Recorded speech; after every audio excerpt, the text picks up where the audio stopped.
कहते हैं कि एक बार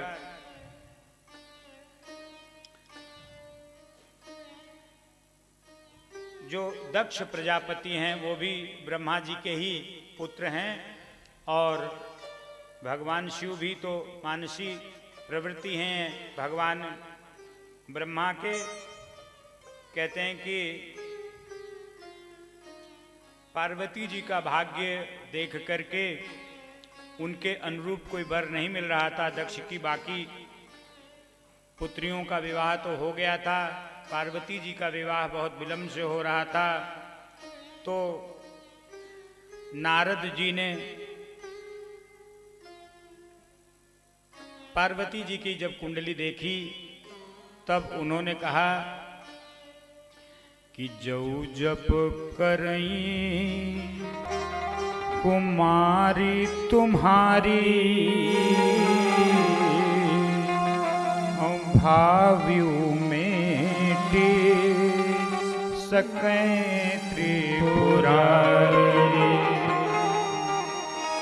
जौ जप करई कुमारी तुम्हारी भाव्यू में सकें त्रिपुरारी। नारद जी तो सीधे सीधे कहने ही जा रहे थे कि शिव जी ही इनके पति हैं, लेकिन भगवान ने देखा कि गड़बड़ हो जाएगा तो उन्होंने सरस्वती जी को नारद जी की जिह्वा पर बैठाया और कहा कि थोड़ा फेर बदल कर दीजिए। तो तुरंत नारद जी ने अपने आप को सुधारा है और नारद जी ने कहा कि जौ जप करें कुमारी तुम्हारी भाव्यू मेट सकें त्रिपुरारी। ये भगवान शिव, इसका जो भाग्य है लड़की का, इसके भाग्य में तो बड़ा टेढ़ा मेढ़ा वर लिखा हुआ है, बड़ी अजीब सी स्थिति है। मैं इसको क्या बताऊं। ये तो उसी तरह की वर्णन है जैसे भगवान शिव हैं। तो क्या किया जाए। तो पार्वती जी की माता जी को बहुत चिंता हो गई तो उन्होंने कहा कि एक उपाय है। पंडित लोग जैसे उपाय बता दिया करते हैं। कहें क्या उपाय है। तो बोले जौ जप करें कुमारी तुम्हारी, अगर आपकी ये कन्या भगवान शिव की आराधना करे तो भाव्यू मेट सकें त्रिपुरारी। भगवान शिव जो है वो ब्रह्मा की लेखनी को भी काट देते हैं। इसलिए शिव की आराधना माताएं देखिए बहुत करती हैं। पुत्र चाहिए तो भी, पौत्र चाहिए तो भी, कुछ कहिए तो भी, परदोष बद सबको रहना है। शिव के प्रति माताओं का बहुत लगाव है। हम लोग उसी कथा का श्रवण यहाँ पर करेंगे। दक्ष प्रजापति जी का जो है भगवान शिव से वैमनस्य है और वैमनस्य इसलिए है क्योंकि दक्ष प्रजापति जो है वो प्रवृत्त मार्गी हैं और भगवान शिव निवृत्त मार्गी हैं। वह केवल सीताराम सीताराम सीताराम सीताराम ही करते रहते हैं, जबकि दक्ष प्रजापति जो है वो संसार के निर्माण में वो ज़्यादा प्रवृत्त रहते हैं। उनकी दक्षता है, दक्ष माने कॉम्पिटेंट, जो बहुत योग्य है, जो महारथ जिसको हासिल है उस तरह से जो है वह दक्ष जी हैं। कहते हैं कि मैत्रेय मुनि ने कथा सुनाते सुनाते दामाद और ससुर की लड़ाई की बात कही तो विदुर जी को थोड़ा इंटरेस्ट आ गया। उन्होंने कहा कि भगवान कैसे है जरा आप बताइए। तब मैत्रेय मुनि बताते हैं विदुर जी से कि दक्ष जी एक बार जो है वो बैठे हुए थे और वहाँ पर ब्रह्मा आदि सभी आए हुए थे, सभी बहुत सारे ऋषि वगैरह भी वहाँ पर आए हुए थे। और इसी बीच में शिव जी वहाँ पधारते हैं। शिव जी तो भगवान के ध्यान में सदैव रहते हैं, उनको दुनियादारी से कोई मतलब है नहीं है। तो और देवता जैसे ही दक्ष प्रजापति पधारे हैं, प्रजापति हैं भाई, सब पूरी प्रजाएं उनके अंडर में हैं, तो बाकी लोग उठ के खड़े हो गए। लेकिन भगवान शिव तो सीताराम में लीन हैं, उनको क्या मतलब, कोई आए जाए, कोई वीआईपी हो चाहे कोई हो, क्या मतलब है। वो उठ के खड़े नहीं हुए। ब्रह्मा जी इसलिए उठ के नहीं खड़े हुए कि ब्रह्मा जी को लगा तो ये मैं तो इसका पिता ही हूँ, तो पुत्र के आने पर पिता को खड़े होने का कोई औचित्य नहीं होता है, तो ब्रह्मा जी वैसे बैठे रहे और भगवान शिव तो ब्रह्मा से भी 2 हाथ आगे। उन्होंने कहा हमको क्या फर्क पड़ता है, तुम आओ जाओ, हम तो निवृत्त मार्गी हैं, मुझसे तुमसे तुम्हारे वैभव से क्या लेना देना है। अरे हमें तुमसे जब कुछ चाहिए तब तो हम तुम्हारे जी हजूरी में खड़े हों, हमको उससे क्या लेना देना है। वो तो बस सीताराम सीताराम सीताराम। अब इतना जब कई बार आदमी इगोइस्ट होता है ना, उसको थोड़े धन का घमंड हो जाता है, उसको पद का घमंड हो जाता है, तो उसको लगता है कि अरे ऐसा कैसे हो गया।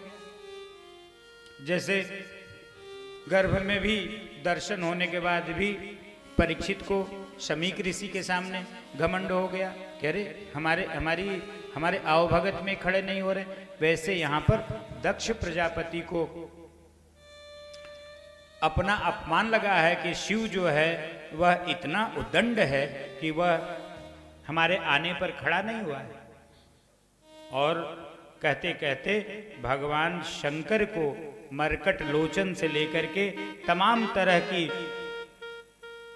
उपाधियों से उन्होंने नवाजा है, लेकिन भगवान शिव के ऊपर कोई फर्क नहीं पड़ता है, क्योंकि जो अंदर से जितना मजबूत है वह दुष्टों की बात का उतना माइंड नहीं करता है। वो समझता है कि यह अपने कर्म बस, अपने प्रारब्ध बस ऐसा कर रहा है, वह उसे क्षमा कर देता है। भगवान शिव ने जो है वह उनको क्षमा कर दिया है। और उसके बाद जो है, लेकिन जब शिव जी को मरकट लोचन और तमाम तरह की बातें कह दिया, तब नंदी आदि से नहीं बर्दाश्त हुआ और नंदी भिड़ गए, क्योंकि मालिक की बुराई कब तक सेवक देखता रहेगा, नहीं हो सका। फिर बाद में दोनों तरफ से बड़ी भिड़ंत हुई और उसके बाद फिर लोगों ने बीच बचाव किया। और उसके बाद दक्ष ने शिव जी को श्राप दे दिया। दक्ष को लगा कि इसकी वजह से ऐसा हो रहा है। उन्होंने कहा कि अब जो है किसी भी यज्ञ में तुम्हारा भाग नहीं लगेगा। जब जो है दक्ष ने शिव जी को श्राप दे दिया, तो शिव जी के ऊपर तो कोई फर्क पड़ता नहीं है, क्योंकि उन्हें कोई किसी की पूजा पाठ लेने की जरूरत नहीं है। जिसको जरूरत उनकी है वो उनके पास जाए, वो उनको क्या लेना देना है। वो तो निवृत्त मार्गी है, उनको तो बस सीताराम चाहिए, इसके अलावा और कुछ नहीं चाहिए। लेकिन नंदी से ये बर्दाश्त नहीं हुआ, तो नंदी ने भी दक्ष प्रजापति को श्राप दे दिया। अब आप देखिए यहीं से कि भगवान शिव के जो गण हैं उनकी क्षमता कितनी है। नंदी ने कहा कि बहुत मैं कर रहे हो, बहुत जो है तुम इधर उधर कर रहे हो, इसलिए जो है तुमको हम श्राप देते हैं और तुम जो है अज हो जाओगे, बकरा हो जाओगे। अब यहाँ यह भी बात आती है कि दोनों तरफ से खूब सापा सापी का खेल चला है और सब एक दूसरे को श्राप दे रहे हैं। अंत में फिर ब्रह्मा जी आदि ने उसमें बीच बचाव किया है, लेकिन श्राप तो दोनों तरफ से लग गए थे। कहते हैं कि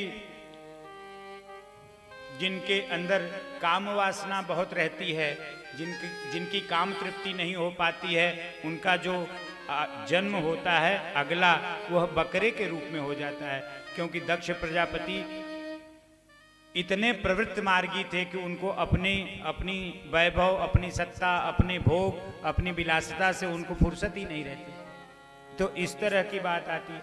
अब कुछ समय बीत गया, उसके बाद दक्ष प्रजापति ने एक यज्ञ का आयोजन किया और उस यज्ञ के आयोजन के बाद देवता लोग आकाश मार्ग से जाने लगे और सब भगवान शिव को सबको मालूम था कि इनका भाग तो वहां लगना नहीं है, तो उधर से गाड़ी मुड़वा दी, कहीं उन्हें द्वारे से ले चला। तो थोड़ा समझ में आई, चिढ़ाने के लिए। और धीरे धीरे जो है वह भगवान के शिव के तरफ से ले गए। तो शिव जी तो उनको कोई फर्क नहीं पड़ता, वो तो सीताराम में लगे रहते हैं। लेकिन माता पार्वती ने देखा कि ये देवता लोग आपस में क्या बात करते हुए जा रहे हैं, तो सब अपनी अपनी प्रशंसा में, अपनी अपनी बड़ाई में बात करते हुए जा रहे हैं। माता पार्वती से नहीं रहा गया और माता पार्वती ने कहा कि जो है हमें जाना है। और भगवान शिव ने कहा कि देखो वहाँ निमंत्रण तो आया नहीं है, तो निमंत्रण नहीं आया है तो वहाँ जाने का कोई मतलब नहीं है। अब जो है जब निमंत्रण नहीं आया है तो वहाँ जाने का मतलब नहीं है, लेकिन मायके के प्रति इतना लगाव कि मायके का हर दोष कम ही दिखाई देता है, क्योंकि माँ का पक्ष है में माँ पहुँचती हैं। परम्बा भगवती जगत जननी